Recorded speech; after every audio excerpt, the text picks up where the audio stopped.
Obrigado a Deus pela minha vida, pela missão de presidir o Brasil e pela oportunidade de restabelecer a verdade, o que é bom para todos nós.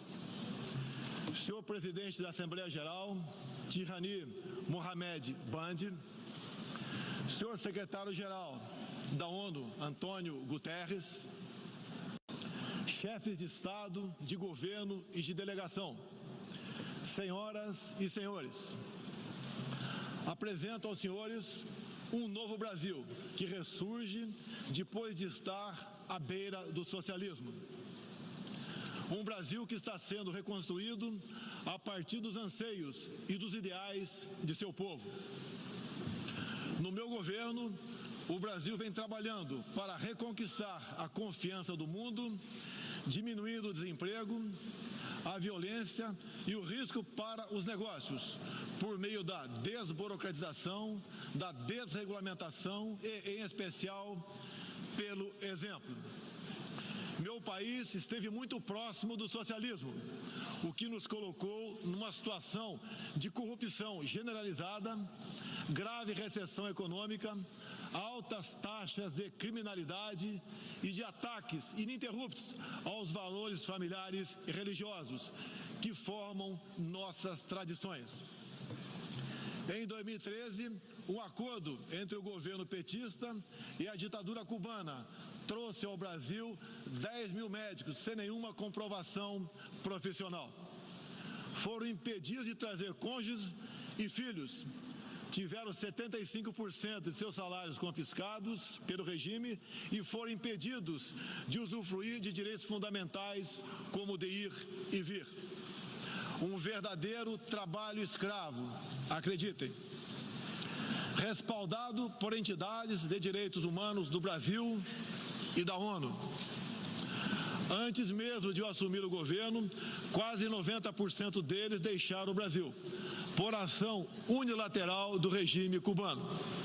Os que decidiram ficar se submeterão à qualificação médica para exercer sua profissão. Deste modo, nosso país deixou de contribuir com a ditadura cubana, não mais enviando para Havana 300 milhões de dólares todos os anos. A história nos mostra que já nos anos 60, agentes cubanos foram enviados a diversos países para colaborar com a implementação de ditaduras.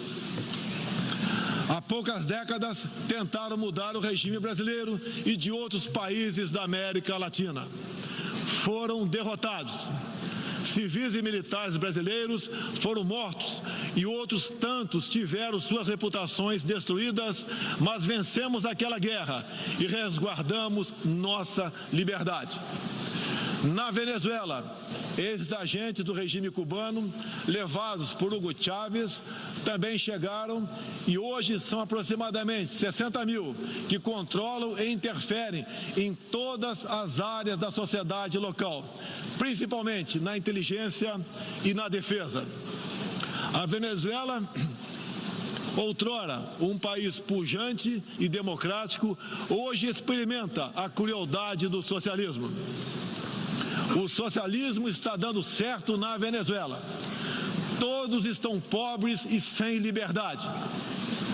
O Brasil também sente os impactos da ditadura venezuelana.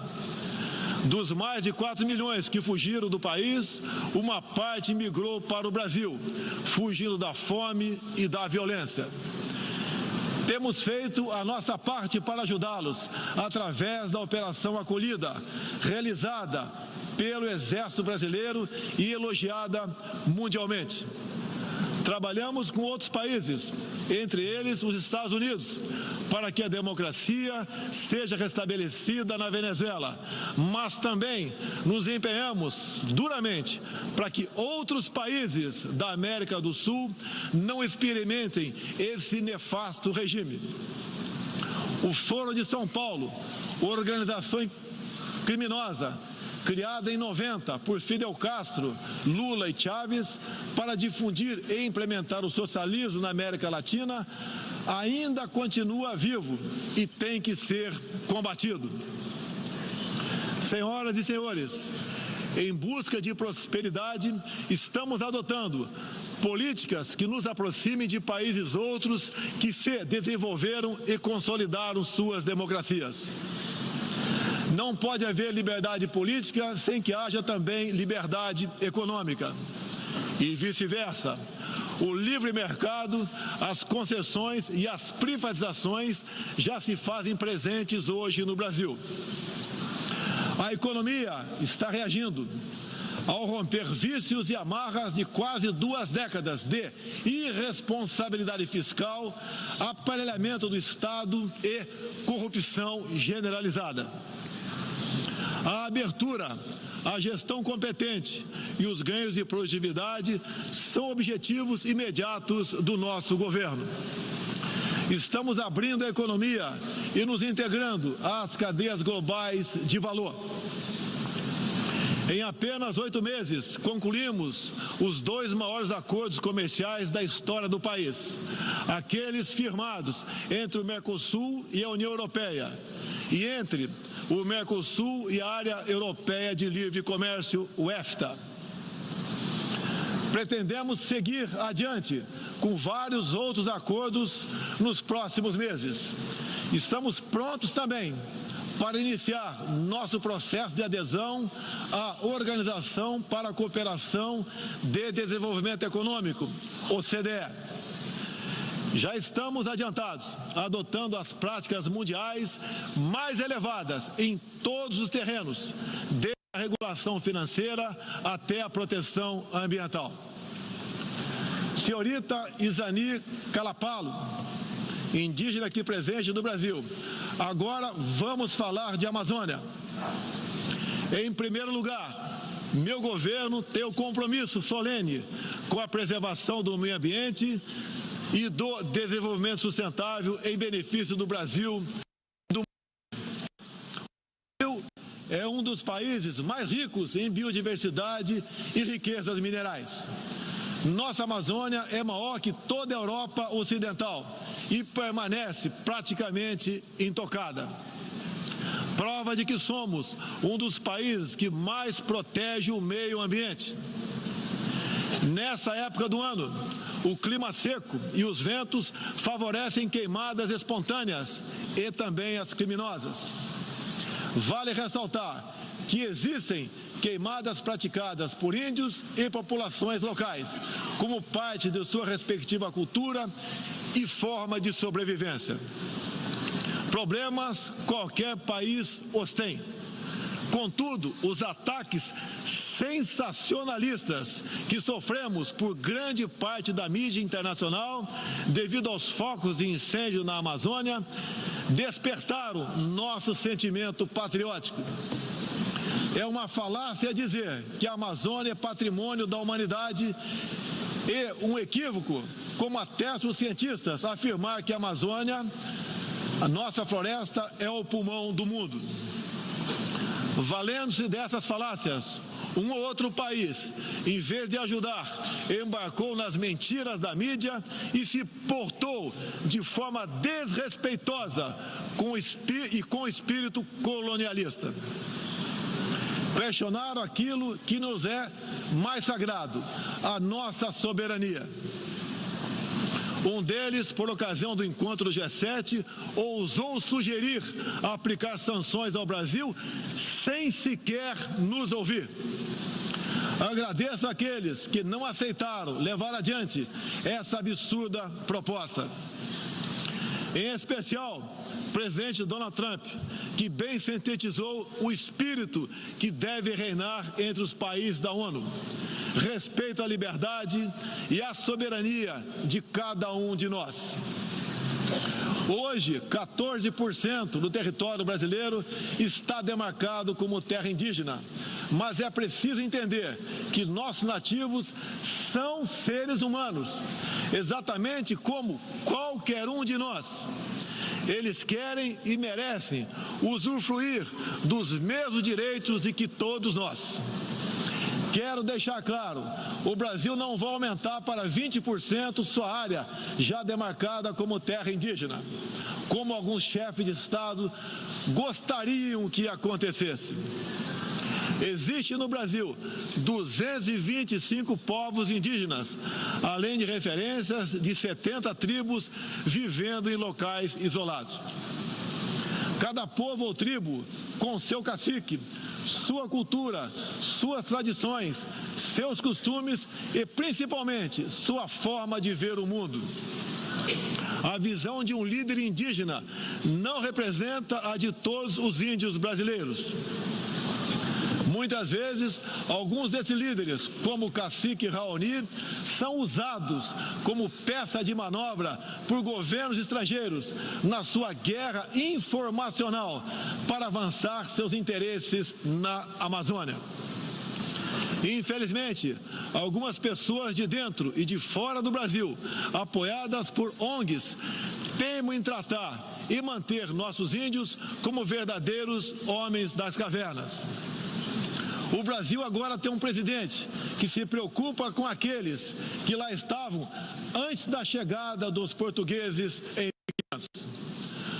O índio não quer ser latifundiário, pobre em cima de terra rica, especialmente das terras mais ricas do mundo. É o caso das reservas Yanomami e Raposa Serra do Sol. Nessas reservas existe grande abundância de ouro, diamante, urânio, nióbio e terras raras, entre outros. E esses territórios são enormes. A reserva Yanomami sozinha conta com aproximadamente 95 mil quilômetros quadrados, o equivalente ao tamanho de Portugal ou da Hungria, embora apenas 15 mil índios vivam nessa área. Isso demonstra que os que nos atacam não estão preocupados com o ser humano índio, mas sim com as riquezas minerais e a biodiversidade existentes nessas áreas. E para mostrar aos senhores que não existe uma autoridade única entre os índios, eu quero ler uma carta aqui de grande parte das comunidades indígenas endereçadas para os senhores. O grupo de agricultores indígenas do Brasil, formado por diversas etnias e com representantes por todas as unidades da federação, que habitam uma área de mais de 30 milhões de hectares do território brasileiro, vem respeitosamente perante a sociedade brasileira endossar apoio total e restrito à indígena Izani Calapalo, aqui presente, do Parque Indígena do Xingu, Mato Grosso, que a mesma possa, na Assembleia das Nações Unidas, em Nova York, Estados Unidos, externar toda a realidade vivida pelos povos indígenas do Brasil, bem como trazer à tona o atual quadro de mentiras propagado pela mídia nacional e internacional, que insistem em fazer dos povos indígenas do Brasil uma reserva de mercado sem fim, atendendo interesses estrangeiros de países que ainda enxergam no Brasil uma colônia, sem regras e sem soberania. O Brasil possui 14% do seu território nacional regularizado como terras indígenas e muitas comunidades estão sedentas para que o desenvolvimento dessa parte do Brasil finalmente ocorra sem amarras ideológicas ou burocráticas. Isso facilitará o alcance de uma maior qualidade de vida nas áreas do empreendedorismo, saúde e educação. Uma nova política indigenista no Brasil é necessária.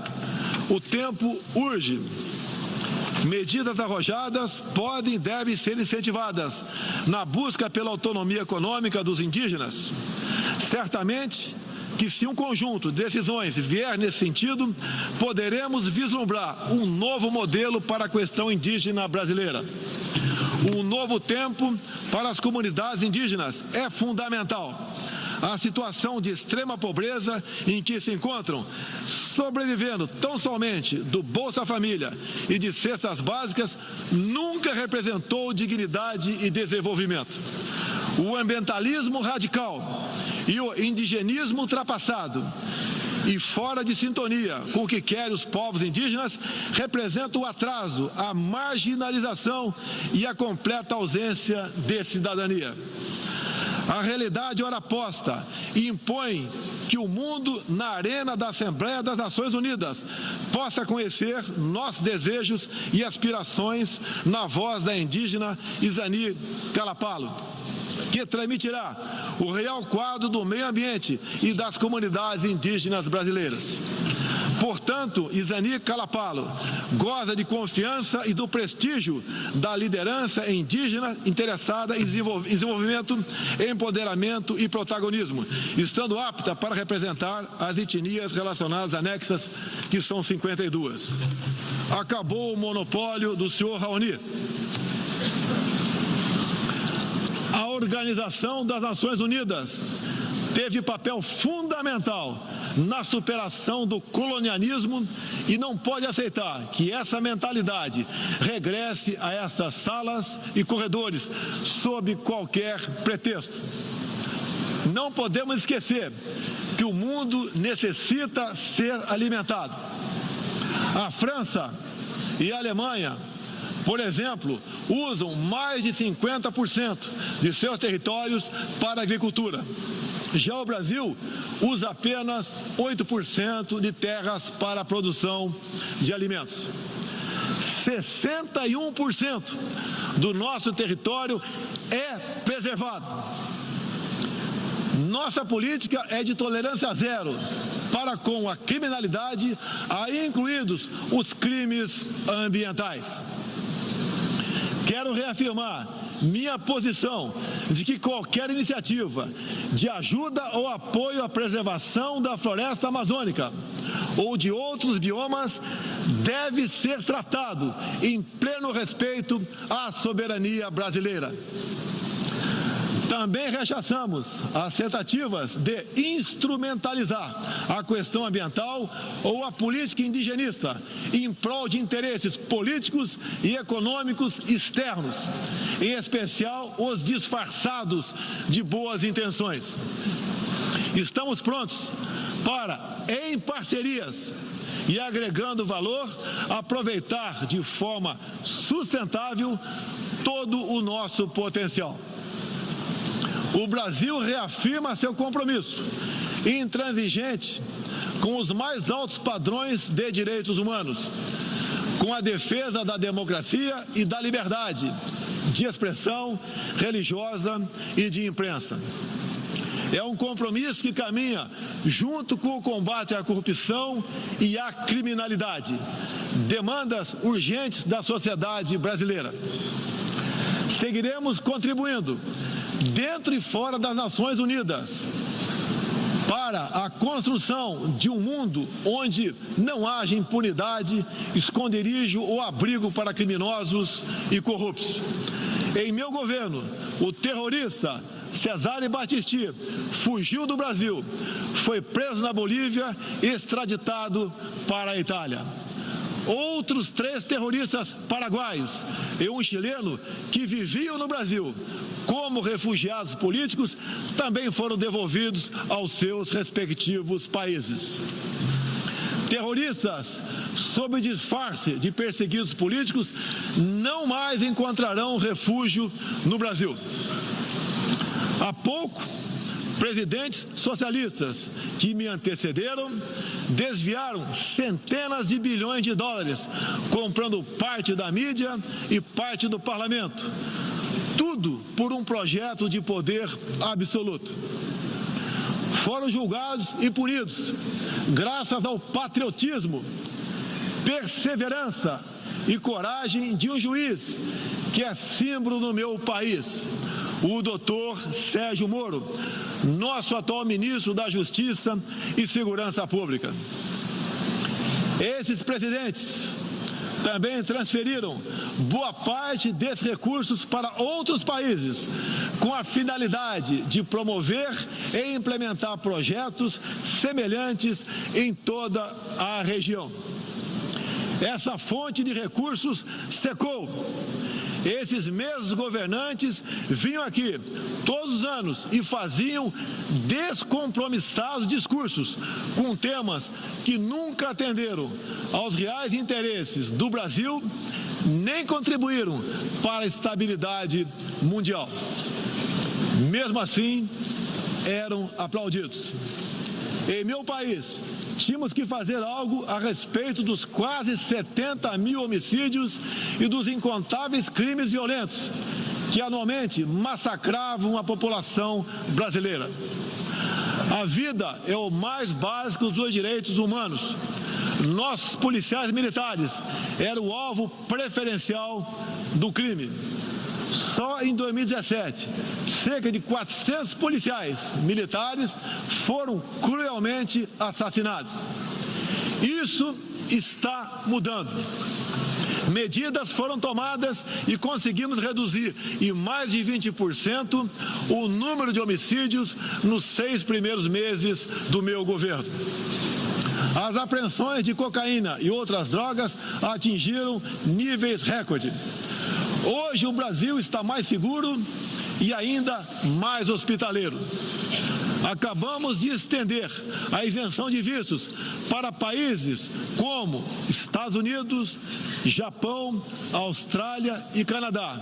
E estamos estudando adotar medidas similares para a China e Índia, entre outros. Com mais segurança e com essas facilidades, queremos que todos possam conhecer o Brasil, em especial a nossa Amazônia, com toda a sua vastidão e beleza natural. Ela não está sendo devastada e nem consumida pelo fogo, como diz mentirosamente a mídia. Cada um de vocês pode comprovar o que estou falando agora. Não deixe de conhecer o Brasil. Ele é muito diferente daquele estampado em muitos jornais e televisões. A perseguição religiosa é um flagelo que devemos combater de forma incansável. Nos últimos anos, testemunhamos em diferentes regiões ataques covardes que vitimaram fiéis congregados em igrejas, sinagogas e mesquitas. O Brasil condena energicamente todos esses atos e está pronto a colaborar com outros países para a proteção daqueles que se veem oprimidos por causa de sua fé. Preocupam o povo brasileiro, em particular a crescente perseguição, a discriminação e a violência contra missionários e minorias religiosas em diferentes regiões do mundo. Por isso, apoiamos a criação do Dia Internacional em memória das vítimas de atos de violência baseados em religião ou crença. Nessa data, recordaremos anualmente aqueles que sofrem as consequências nefastas da perseguição religiosa. É inadmissível que, em pleno século XXI, com tantos instrumentos, tratados e organismos com a finalidade de resguardar direitos de todo tipo e de toda sorte, ainda haja milhões de cristãos e pessoas de outras religiões que perdem sua vida ou sua liberdade em razão de sua fé. A devoção do Brasil à causa da paz se comprova pelo sólido histórico de contribuições para as missões da ONU. Há 70 anos, o Brasil tem dado contribuição efetiva para as operações de manutenção da paz das Nações Unidas. Apoiamos todos os esforços para que essas missões se tornem mais efetivas e tragam benefícios reais e concretos para os países que as recebem.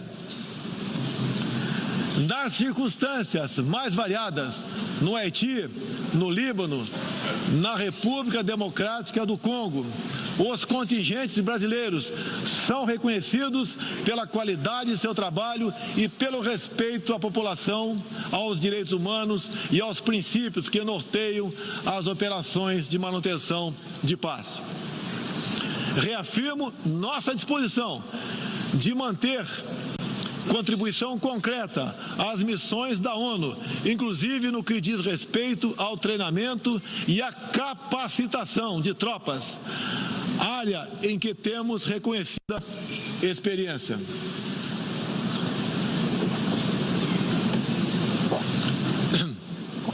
Ao longo deste ano, estabelecemos uma ampla agenda internacional com o intuito de resgatar o papel do Brasil no cenário mundial e retomar as relações com importantes parceiros. Em janeiro, estivemos em Davos, onde apresentamos nosso ambicioso programa de reformas para investidores de todo o mundo. Em março, visitamos Washington, onde lançamos uma parceria abrangente e ousada com o governo dos Estados Unidos em todas as áreas, com destaque para a coordenação política e para a cooperação econômica e militar.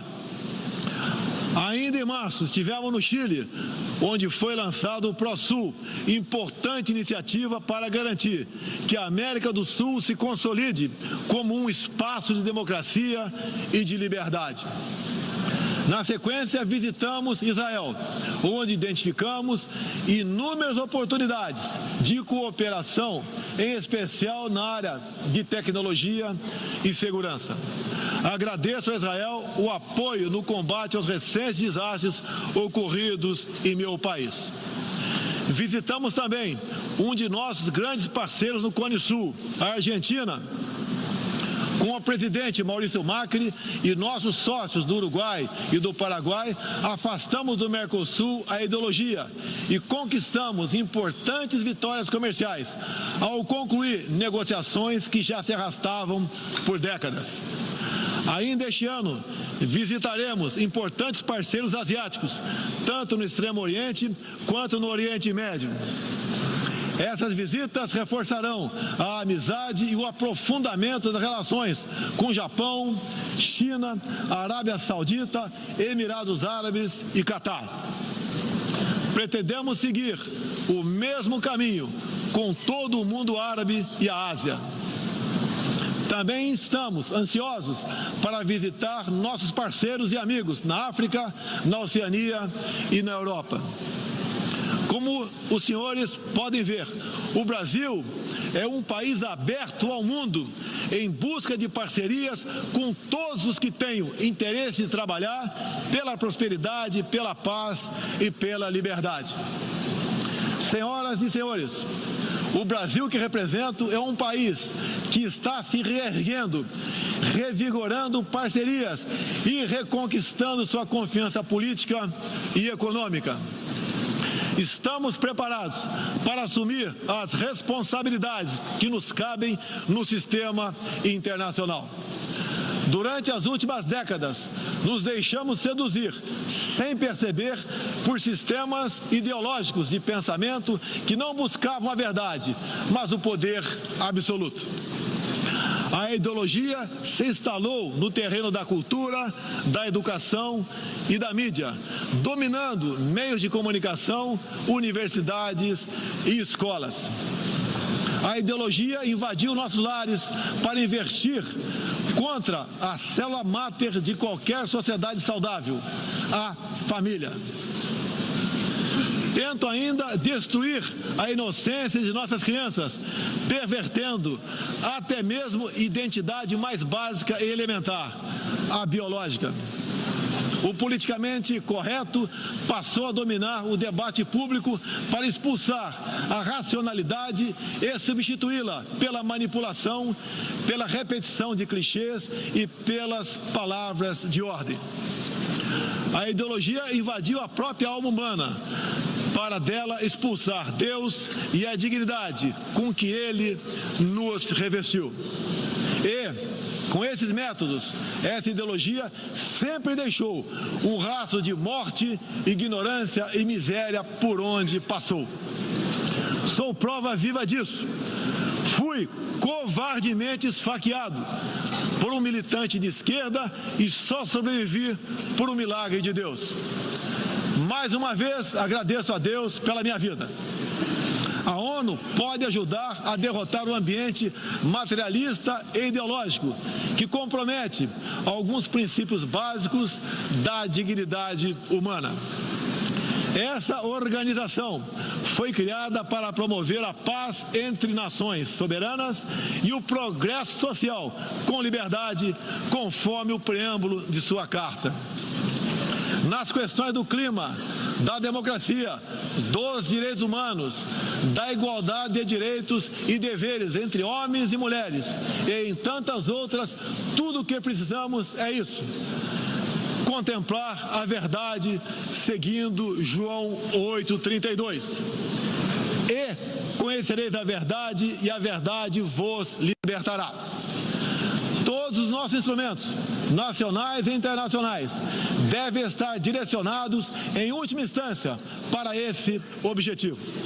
Não estamos aqui para apagar nacionalidades e soberanias, em nome de um interesse global abstrato. Esta não é a organização do interesse global, é a Organização das Nações Unidas. Assim deve permanecer, com humildade e confiante no poder libertador da verdade. Estejam certos de que poderão contar com este novo Brasil, que aqui apresento aos senhores e senhoras. Agradeço a todos pela graça e pela glória de Deus. Meu muito obrigado.